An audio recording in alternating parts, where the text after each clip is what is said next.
22 जनवरी 2024 को अयोध्या में बने राम मंदिर में रामलला की प्राण प्रतिष्ठा समारोह के बाद इसे 23 जनवरी से आम लोगों के लिए खोल दिया गया है। इस मंदिर को लेकर देश विदेश में लोगों के अंदर काफी उत्साह देखा जा रहा है। लोग इसके बारे में ज्यादा से ज्यादा जानना चाहते हैं। आज हम आपको राम मंदिर से जुड़े हुए कुछ ऐसे रोचक तथ्यों के बारे में बताएंगे जिन्हें सुनकर आप हैरान रह जाएंगे। यह मंदिर 70 एकड़ में बना है। श्रद्धालु पूर्व दिशा से 32 सीढ़ियां चढ़कर सिंहद्वार से मंदिर में प्रवेश कर सकेंगे।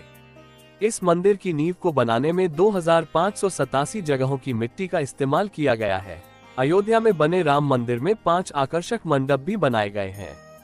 इन मंडपों में नृत्य मंडप, रंग मंडप, सभा मंडप, कीर्तन मंडप और प्रार्थना मंडप शामिल हैं।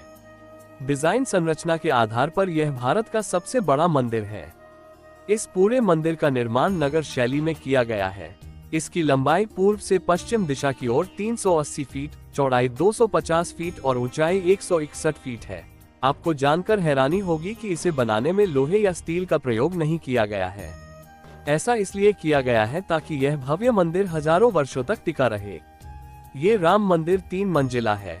हर मंजिल की ऊंचाई 20 फीट है।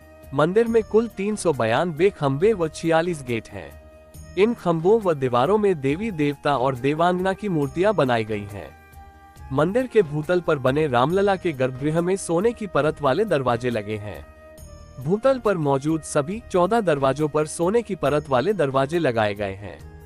मंदिर के गर्भगृह में लगे सोने के दरवाजों की ऊंचाई करीब 12 फीट है, जबकि इसकी चौड़ाई 8 फीट है।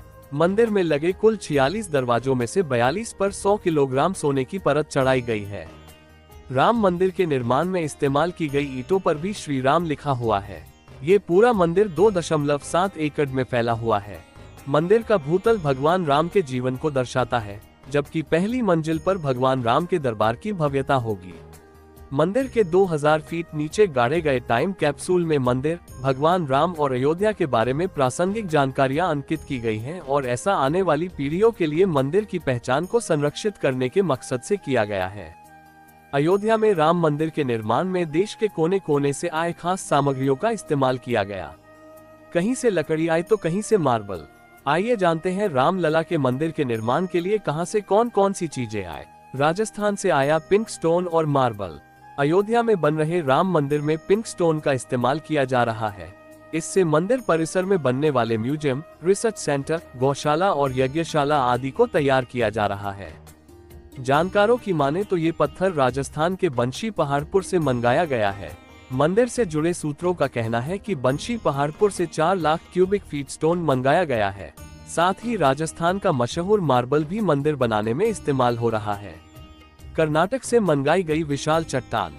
कर्नाटक के ककराला से एक विशाल चट्टान अयोध्या भेजी गई थी।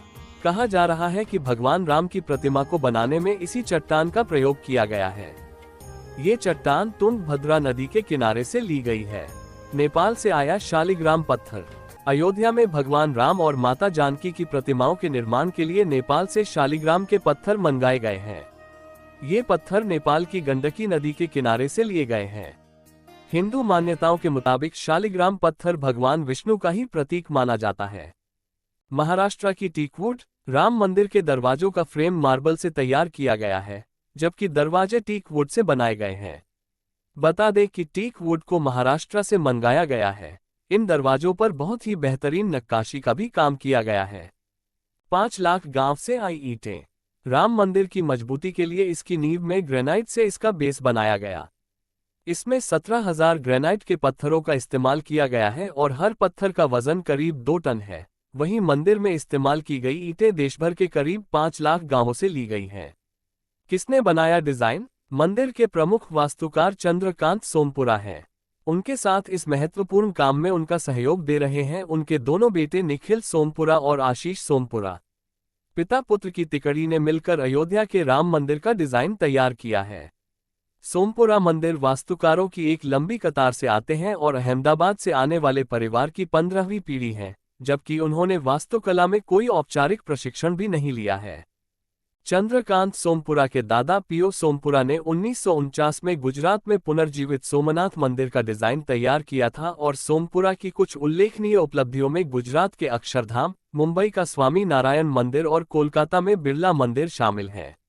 बिरला परिवार के माध्यम से ही विश्व हिंदू परिषद ने राम मंदिर के डिजाइन के लिए सोमपुरा से संपर्क किया था। चंद्रकांत सोमपुरा ने राम मंदिर का काम 32 साल पहले ही शुरू कर दिया था।